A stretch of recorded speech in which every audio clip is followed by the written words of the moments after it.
La ilaha illallah, la ilaha illallah, la ilaha illallah, la ilaha illallah, la ilaha illallah, la ilaha illallah, la ilaha illallah. Illallah, la ilaha illallah, la ilaha illallah, la ilaha illallah, la ilaha illallah, la ilaha illallah, la ilaha illallah, la ilaha illallah, la ilaha illallah, la ilaha illallah. Alhamdulillah Rabbil Alamin. Allahumma salli ala Sayyidina Muhammad al-Fatih al-Ma'uglika wal-Khatim lima sabaka Nasr al-Haqqa bil-Haqqi wal-Hadi ila siratika al-Mustaqim wa ala ali aka qadri wa migdari lazim. Alhamdulillah. Alhamdulillah allazi mulku samawati wal-ardi yuhi wa yumitu wa huwa ala kulli shay'in qadirun. Lahul mulku wallahul hamdu la ilaha illa huwa alayhi tawakkaltu wa huwa rabbul arshil azim. Alaka nga wele kon jabi alaka sungolo time ko nyuman di amma bikara avril kalo kile mugan ani kononton samba fla ani mugan le 29 avril l'an 2020 jombi kumanani awye aw balmache Abdul Koudous Ouattara d'abord CCGT konono et comité culturel de la génération des trois testaments Bobo Dioulasso secteur 22 toujours en vidéo bi sungalo kunka ni bi shundo bi fayka nafa do de soro ni bi shundo la nyini do de bey ay nyafoli fitini ke ara amina doni farakan tugun mogo bi se ka shundo ka donko ala yi nogoya laɲini anw ye cogo di an kumana ka tɛmɛ bɛn kan ani yafa kan sunkalo kalo kɔnɔ an bɛna don évangile kɔnɔ Matthieu 6 Matthieu 6 chapitre 6 verset 16 Jésus Christ ye mun fɔ anw ye Isa Mari ka dencɛ a ko cogo di sun ka kora anw y'a fɔ ye ngo sun be ina ko sun dira muminidenw ma ka kɔn anw ye mɔgɔw yi sun don anw ye nka ni sun don I kan ka kɛ cogo di an b'a fila ko lorsque vous jeûnez Jésus bi kumana ni aw ye ko ni aw yi sun don ne prenez pas un air triste ka sun don k'i ɲɛ kumuti ina fo jolkene binyena ka shundon ka dimi bekoro ka énervé bekoro ko kele Isa ko nay shundon o kana aw nyekmu ne mimbi kanga kumani awe ne shunendo nga nyekmu ambo bla grefe ala ka bara amitanoe nabi Isa ko ni aw shuna aw kana anyekmu ne prenez pas un air triste comme les hypocrites. Iba donko mami ni yeshun don ki nye kumu ki dusu kashi ka dimi bekoro ko kafriya tamashiendo. Nabi Isa kuna yeshun don konga na anye kumu ina fo kafiru ba ke chogomi. Nolu yeshun don obu nye kumu obu dusu kashi bekoro Isa ko Jésus Christ kwatika le chogora. Qui se rend le visage tout défait. Ni yu nyeda fle ibi nyeda nye jigitike baka ubu nyeda jigitike nu ye shundon wakati walsa dinye beka don ko lu kongo bolura olu bi shuna nabi Isa ko shunti dontin pour montrer aux hommes qu'ils jeûnent ko bi nyakumu inke ka shundon ka tik nyakumu ka shundon ka yere dimi ko mo bo ke walsa ka u yere jira adama don na ko lu bi shuna Isa Marika dencɛ Jésus Christ a ko shunti donte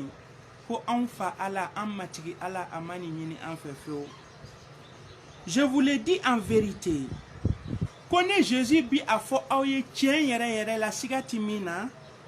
ils reçoivent leur récompense o bi sun tɛjugu don min na ka sun don k'i ɲɛ kumu ka yala mɔgɔw kunna ka sun don k'i dusuma goya bɛɛ lajɛlen kɔrɔ ka sun don ka dimi ala ko fana bi n'u ka sara sɔrɔ nabi Isa ko ten ko bi ni min na ko u fana bi n'u ka sara sɔrɔ aw silamɛw aw muminidenw aw minnu ko la ilaha illallah aw kana kɛ ten n'a ye sun don a y'aw fari foni aw ɲɛ tɛ ne yɛrɛ fari fonilen na a y'aw fari foni kana yira maaw la k'e bi sun na kana yira maaw la ko kɔngɔ b'i la a minɛ ni ala ye Jésus ko an k'a kɛ ten mais quand tu jeûnes Jésus ko nka ni i bi sun don n'i sun don i ka ɲi ka kɛ waleya jumɛn na parfume ta tête ko i bi ko i y'a faamu parfum kasa duman minnu b'i fɛ ko ni sunna k'i k'o ta k'o mun i kun na nka an y'a ye mɔgɔ dɔw ka kuma na o fana k'u ye silamɛw ye ko ni sunna i ma ɲi ka parfum kɛ i ma ɲi ka wusulan kɛ i ma ɲi k'i da brosser n ko nin bɛɛ ye nkalon ye ala ma nin fɔ maaw ye ala ma nin ɲini silamɛw fɛ Jésus ko ten Isa le fils de Marie ko n'aw sunna k'aw ka parfum kɛ a ye parfum mun aw kun na et lave ton visage i ɲɛ ko kuma bɛɛ n'i y'a ye i ɲɛ b'i fɛ ka kumu n'i y'a ye i ɲɛ b'i fɛ ka sisi Jésus ko taa ji dɔ ta i k'i ɲɛ ko ka nɔrɔ bila i ɲɛ kan k'i ɲɛda fari foni mɔgɔw kɔrɔ nabi Isa de bɛ nin fɔra aw ye dɛ k'aw k'o kɛ an da bɛ tila ka don kuranna kɔnɔ ala ye min fɔ a kan afin de ne pas montrer aux hommes que tu gênes k'i ka nin kɛ ka parfum kasa dumanw fiyɛ i yɛrɛ kan k'i ɲɛda ko ka saniya ka tulu mu k'i kasa diya ko walisa i kana taa jira mɔgɔw la ko e bi sun na nin ye Jésus Christ ka kumakan ye ka di anw ma mais ton père qui est dans le lieu secret i bi sun donna ala de ye ala min b'i yɔrɔ gundo yɔrɔ la ala min b'i yɔrɔ la yɔrɔ min dogolen don maaw na k'i bi sun donna o de la o masa in de ye i t'a donna mɔgɔw ka i ye k'a lɔn ko e bi sun na i b'a donna masa in de ye i kana i yɛrɛ jira maaw na k'e bi sun na ton père aw fa ala qui voit dans le lieu secret te le rendra aw k'a dɔn ala min b'i gundo yɔrɔ la adamadenw ti ala min yɔrɔ lɔn ko nin yɔrɔ kɛrɛnkɛrɛn ɲɛra ko ala bɛ yen ko o masa in b'a dɔn ko a bɛna a sara i ye ala ko cogo di anw ma suratul Araf kɔnɔ chapitre 7 n'u ko les murailles ale verset 31 verset 31 ala ye mun fɔ anw ye ko anw ka kɛ cogo di silamɛ dɔw ko ni sunna k'i t'i yɛrɛ masiri ni sunna i t'i da ko ni sunna i yɛrɛ ti sape silamɛ dɔw ko ten o fana k'u ye silamɛ ye nka ala ko ya bani adam ko ya adam ka denw kuzu zinatakum inda kulil masjidi ni kuma in ka gɛlɛn dɛ ko adam ka denw ale ala kanubagaw ko aw ka masiriw ta kuma o kuma yɛrɛ n'aw bi taa ala ka so ala ko aw ka masiriw ta masiri ye jumɛn ye i bi fani ɲuman don k'i labɛn ka ɲɛ o ye masiri kelen ye i bi tulu mun k'i ɲɛda nɔrɔya ka parfum fiyɛ k'i kasa diya ni chaînew b'i bolo walima bagiw walima braselaw a b'i bolo zira la o a don i yɛrɛ la ala ka masiri don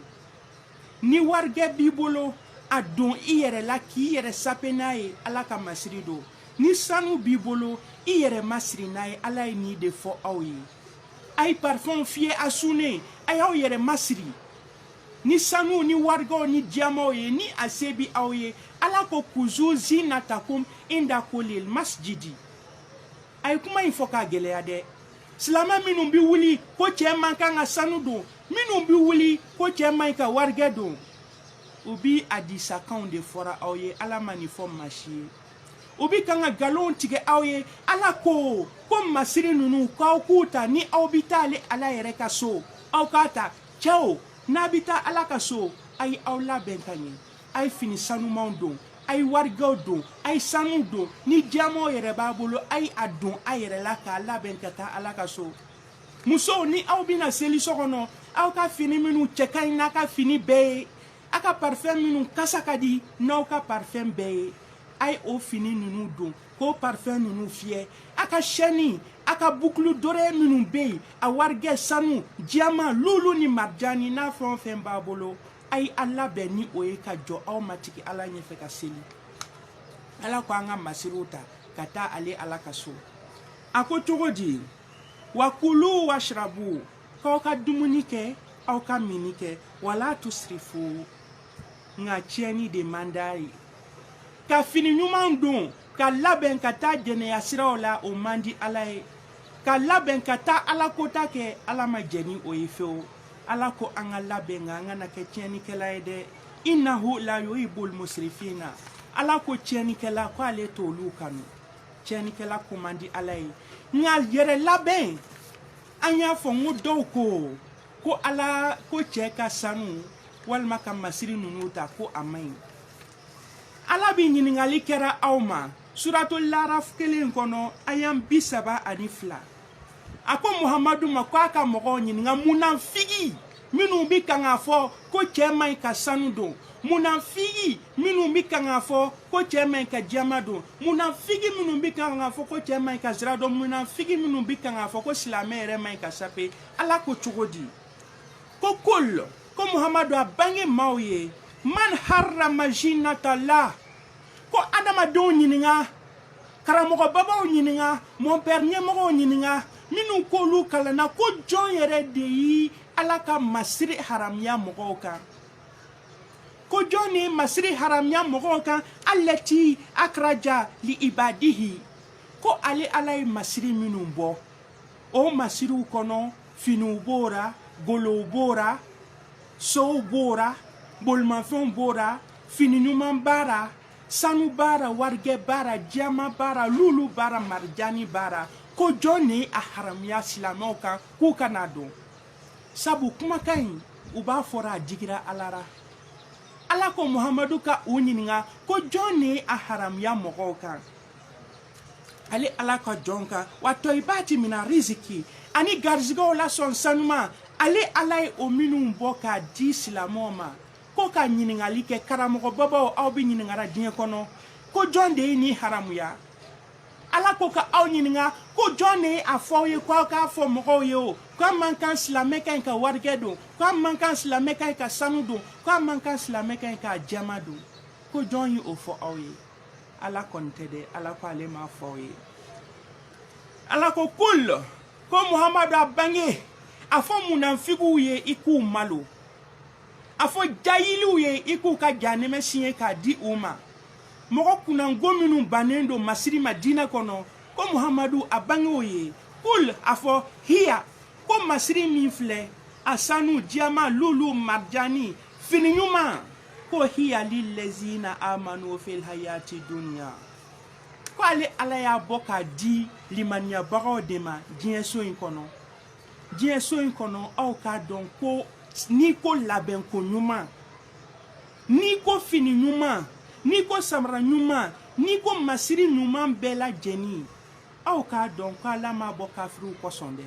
ala y'a bɔ k'a di silamɛw de ma u ka se k'u yɛrɛ labɛn n'a ye k'u yɛrɛ fɛrɛ bɔ ni a ye ka se ka ale ala ka diinɛ baara kɛ ni a ye ala ko o masiri ko kaali sɔtan ko dɔ wɛrɛ bɛ yen a kɛrɛnkɛrɛnyalen don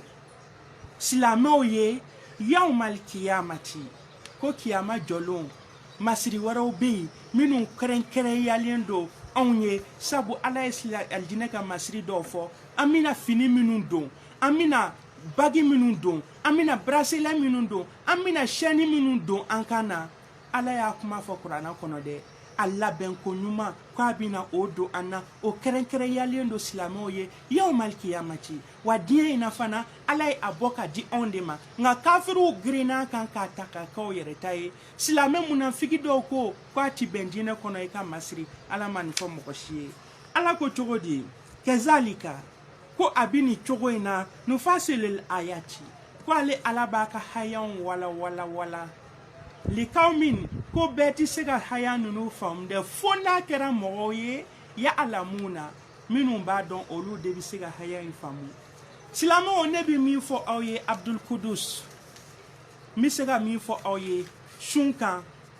ni aw labɛnna sun na a y'aw ka fini ɲumanw don